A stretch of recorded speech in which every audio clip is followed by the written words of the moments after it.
महाराज जी की सभी भाइयों और बहनों को, गुरु प्यारे साधकों, जैसा कि आपने एक माँ की पीड़ा अनुभव में जाना कि रुचि वधवा जी का बच्चा न केवल बहरा था बल्कि डॉक्टर ने उसे दिमागी रूप से कमज़ोर भी बताया था।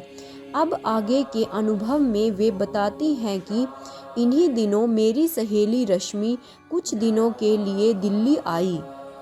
मेरी ऐसी हालत देखकर उसे गहरा धक्का लगा, पर उसने मुझे सांत्वना नहीं दी बल्कि करारी डांट लगाई और बोली, तेरे पास डॉक्टरों का डॉक्टर, वैद्यों का महावैद्य है, फिर भी तू इधर उधर नीम हकीमों के पास घूम रही है।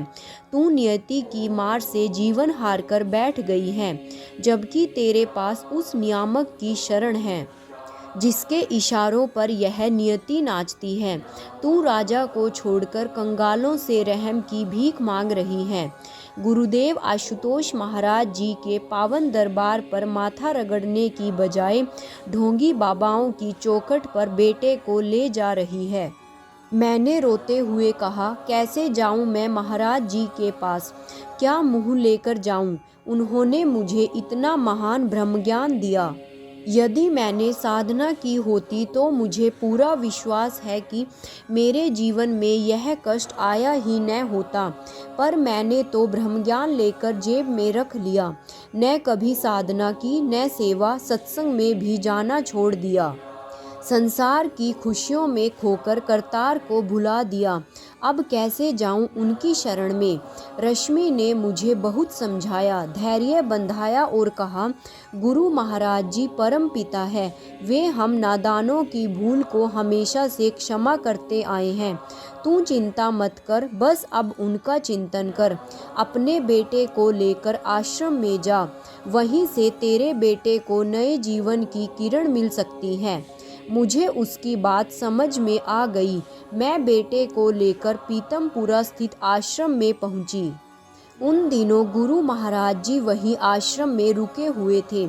आश्रम में पहुंचने के थोड़ी देर बाद ही मुझे गुरु महाराज जी के दर्शन भी हो गए।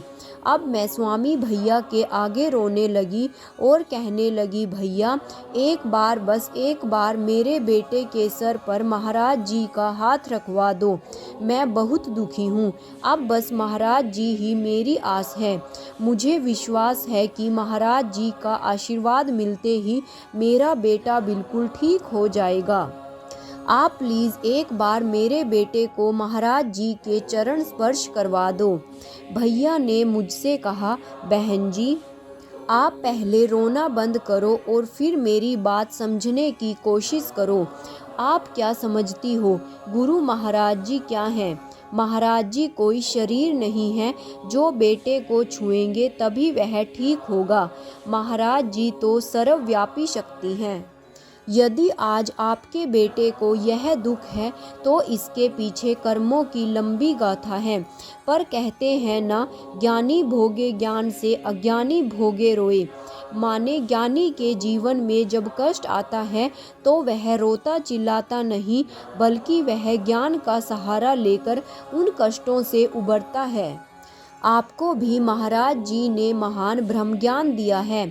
आप बस एक बार ज्ञान मार्ग पर चलिए तो साधना सुमिरन शुरू कीजिए, फिर देखना गुरु महाराज जी क्या नहीं कर देते हैं। उनकी कृपा जरूर होगी। पर आप साधना का पुरुषार्थ कर उन्हें कृपा करने का आधार तो दो। आप बस डटकर साधना सुमिरन करो, फिर देखना सब ठीक हो जाएगा। स्वामी जी के इन शब्दों से मुझे एक नई रोशनी मिली। मन में एक गहरी सी शांति महसूस हुई। बहुत महीनों के बाद ऐसा लगा कि मेरे मन से एक भारी पत्थर हट गया हो। मैंने घर आकर साधना शुरू कर दी। पहले पहले तो बहुत दिक्कतें आईं। शैतान साधना में बैठने नहीं देता था। कभी पैर में दर्द होता, कभी नींद आने लगती, कभी भविष्य का सोचकर डर लगने लगता। पर मैंने भी अपना मन कड़ा कर लिया था। मैंने हार नहीं मानी। मैं साधना में जरूर बैठती। फिर मैंने यह नियम बनाया कि सुबह सुबह घर का सारा काम निपटा कर बेटे को लेकर रोज आश्रम चली जाती। वहाँ सत्संग सुनती, साधना करती और थोड़ी बहुत सेवा भी करती। इस दौरान प्रचारक बहनों ने मुझे बहुत सत्संग सुनाया। मेरे हर प्रश्न का उत्तर मिला। अब मैं बेटे के लिए दुखी न होकर अपनी जिम्मेवारी निभाती थी। हमने उसे हियरिंग एड लगवा दिया। साथ ही उसकी स्पीच थेरेपी चलने लगी। गंगाराम हॉस्पिटल से एक्सरसाइज शुरू हो गई। यूं ही दिन गुजरते गए। बेटा 1 साल का हो गया। एक दिन एक प्रचारक दीदी ने पूछा कि आपके बेटे का क्या नाम है। मैंने कहा, दीदी हमने इसका अभी कोई नाम नहीं रखा है, जो मन में आता है वही कह देते हैं। फिर दीदी महाराज जी के पास गई और थोड़ी देर बाद खुशी से झूमती हुई आई और बोली, जानती हो महाराज जी ने आपके बेटे का क्या नाम रखा है? महाराज जी ने इसका नाम रखा है देवेश। इतना सुनना था कि मेरी तो आंखों में आंसू आ गए। मैंने कहा, महाराज जी कहाँ तो यह साधारण इंसान जैसा भी नहीं है और आप इसे देवेश यानी देवों का ईश कह रहे हैं। सच में महाराज जी आपकी कृपा अपरंपार है। फिर कुछ दिनों बाद हमें एक खुशखबरी मिली। गुरु कृपा का पहला और सबसे बड़ा प्रसाद। डॉक्टरों ने कहा, आपका बेटा मेंटली रिटार्डेड नहीं है, वह बिल्कुल ठीक है, बस उसके विकास का दर सामान्य बच्चों से थोड़ा कम है। इसलिए इसके सभी माइलस्टोन्स जैसे कि बैठना, चलना, दौड़ना, बोलना सब थोड़ी देर से होंगे। यह कर सब पाएगा पर इसे थोड़ा समय लगेगा। मैंने डॉक्टर से पूछा, फिर आपने पहले ऐसा क्यों कहा कि यह मेंटली रिटार्डेड है? अब डॉक्टर से कुछ कहते नहीं बना। तब मैंने मन ही मन कहा, यह आप जान भी नहीं सकते, क्योंकि यह आपकी दवाइयों और थेरेपी का कमाल नहीं बल्कि गुरु की कृपा का कमाल है।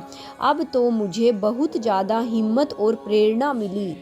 मैंने साधना और ज़्यादा बढ़ा दी। कई लोग कहते हैं कि दुख में साधना के लिए समय नहीं मिलता, पर मेरा मानना है कि दुख में इंसान ईश्वर के ज़्यादा करीब आ जाता है। मुझे बेटे के लिए बहुत मेहनत करनी पड़ती थी। कभी किसी थेरेपी सेंटर ले जाना होता था तो कभी किसी, पर फिर भी मैंने साधना कभी नहीं छोड़ी, क्योंकि मुझे विश्वास था कि डॉक्टरों के चक्कर काटना तो मेरा कर्म है, पर मेरा बेटा ठीक मेरी साधना से होगा। और मेरा विश्वास सही साबित भी हुआ। बेटे में बहुत सुधार नज़र आने लगा। फिर एक दिन एक डॉक्टर ने हमें बेटे का ऑपरेशन करने की सलाह दी। ऑपरेशन का नाम कॉन्क्लियर इम्प्लांट था। इस ऑपरेशन में एक मशीन सर के बाहर लगती है और एक अंदर। इससे बिल्कुल सामान्य सुनाई देने लगता है। पहले पहले तो मैंने सोचा कि क्या ऑपरेशन करवाना, महाराज जी ही ठीक करेंगे।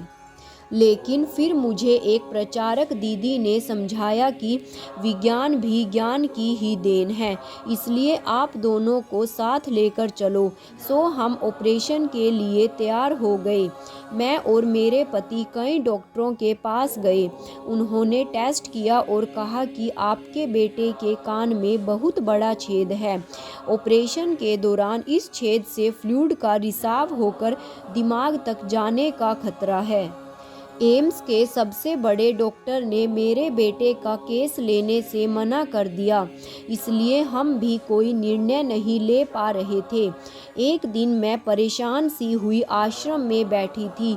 एक स्वामी भैया को जब मैंने अपनी दुविधा बताई तो उन्होंने कहा, आप चिंता मत करो, आप नियम से 40 दिन लगातार आश्रम में आओ, महाराज जी के स्वरूप के सामने बैठकर साधना करो, वे सब ठीक करेंगे।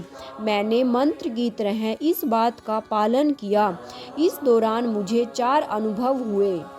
उनमें से एक मुख्य अनुभव था कि गुरु महाराज जी ने डॉक्टर के कपड़े पहने हुए हैं।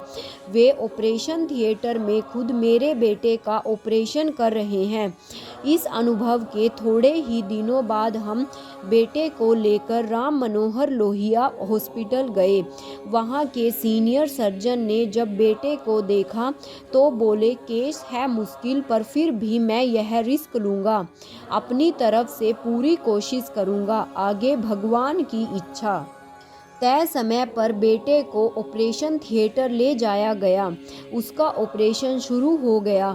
मैं ओटी के बाहर एक कुर्सी पर साधना में बैठ गई। जितनी देर ऑपरेशन चला मैं साधना में ही बैठी रही। करीब 3 घंटे बाद ओटी से डॉक्टर बाहर आए। उन्होंने ऊपर आकाश की ओर देखा और हाथ जोड़कर बोले, ईश्वर की कृपा से ऑपरेशन कामयाब रहा, बहुत अच्छी सर्जरी हुई है। फिर बाद में उन्होंने मेरे पति को बताया कि जब हमने ऑपरेशन शुरू किया तो बहुत टेंशन थी कि कहीं फ्लूइड बहकर मस्तिष्क तक न पहुंच जाए, पर हैरानी की बात है कि जैसे ही सर्जरी शुरू हुई, बेटे के कान और मस्तिष्क के बीच अपने आप न जाने कहां से एक झिल्ली आ गई। उस झिल्ली की वजह से फ्लूइड का मस्तिष्क तक पहुंचने का खतरा ही खत्म हो गया और ऑपरेशन बड़े आराम से कामयाब हो गया। शायद इन्हीं चमत्कारों की वजह से हम डॉक्टर मानते हैं कि डॉक्टर ट्रीट्स, गॉड क्योर्स। अब आप ही बताइए कि भला वह मेरे महाराज जी के सिवाय कौन सा दूसरा परमात्मा हो सकता है जिसने कान और मस्तिष्क के बीच झिल्ली बना दी और मेरे बेटे को नया जीवन दिया। ऊपर आकाश में बैठा कर्मों की जोड़ तोड़ करने वाला तो हो नहीं सकता, क्योंकि उसने तो मेरे बेटे के जीवन में ताउम्र दुख ही लिखा था। यह तो इस धरा पर विराजमान साक्षात ईश्वर स्वरूप मेरे गुरु महाराज जी का ही रहम था, जिन्होंने कर्मों के लेखे को फाड़कर मेरे बेटे की एक नई पत्री लिखी। आज मेरा बेटा 6 साल का है, सामान्य स्कूल में सामान्य बच्चों के साथ पढ़ता है। उसे ठीक से सुनाई भी देता है और समझ भी आता है। जितने भी लोगों ने उसे पहले देखा था, वे यदि उसे अब देखते हैं तो हैरानी से पूछते हैं, क्या सचमुच यह वही देवेश है? हमें तो अपनी आँखों देखी पर विश्वास नहीं होता। विश्वास तो कई बार मुझे भी नहीं होता कि सचमुच में यह मेरा बेटा देवेश ही है। मैं तो बस अब आप सबसे यही कहना चाहती हूँ कि जैसे एक माँ को अपने अविकसित बच्चे को देखकर पीड़ा पहुंचती है, ठीक वैसे ही गुरु महाराज जी को भी हम लोगों को ज्ञान मार्ग पर न बढ़ते हुए देखकर पीड़ा होती है। इसलिए साधकों, हम सब प्रण करें कि हम ब्रह्म ज्ञान के मार्ग पर बढ़कर अपना विकास करेंगे और अपने गुरुदेव की पीड़ा का नहीं बल्कि प्रसन्नता का कारण बनेंगे। जय श्री राम।